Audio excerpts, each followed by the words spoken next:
Hello everyone. I don't have a tripod today, but I broke it. But check out this 1930 license plate. It's in pretty rough shape. A lot of rough spots, and you can't make out the numbers the greatest, depending on what angle you're looking at. With all the rust bumps, and there's not much of the original paint left on here. So I got a couple of them, and I decided this one is worth doing a restoration on, as there are no holes in the plate, but it's not very readable because of all the rust bumps. As you can see, are all over the surface. And since there's also no paint remaining, I think it's worth sandblasting and restoring. So that's what I'm going to do with this plate here. Alright, so first things first, I'm going to wire brush this off. Now, since I don't have a tripod, I can't show you me doing it, so my apologies for that. You'll just have to see what it looks like when I finish it up. So this is what the plate looked like after it was wire brushed down. I'm doing voiceover here because there's a lot of background audio. As you can see, took a lot of the stuff off. I also scraped it a little bit to try to get some of those bubbles off. But, not terrible. So now I'm going to try and put this in the sandblaster and see what happens. So I was having a little bit of issues with the sandblaster, but I did get it to work. But as you can see, there ended up being a couple of holes in the plate. This big one by the 2, and there's other ones. So it's got most of the rust off, but it's got a lot of holes, most notably that one there. But there's also one by the 3, and one by the P there, and one by the dash and above the J. So I'm going to try to fill those in with JB Weld and see how that turns out.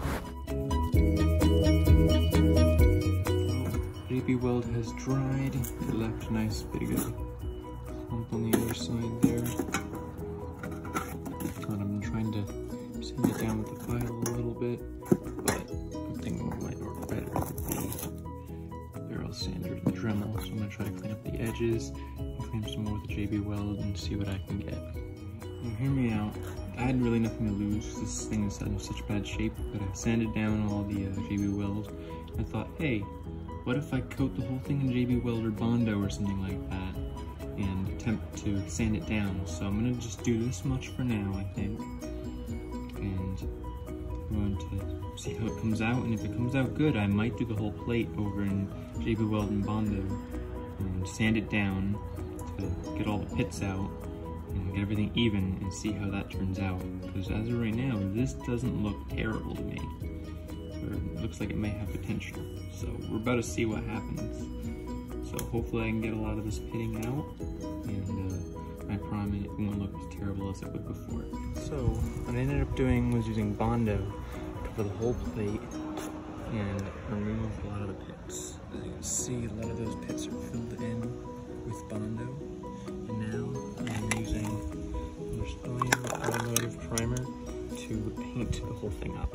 So let's see how that comes out. So this is what the primer looked like. I did both sides. This side obviously wasn't cleaned up, so it's a mess.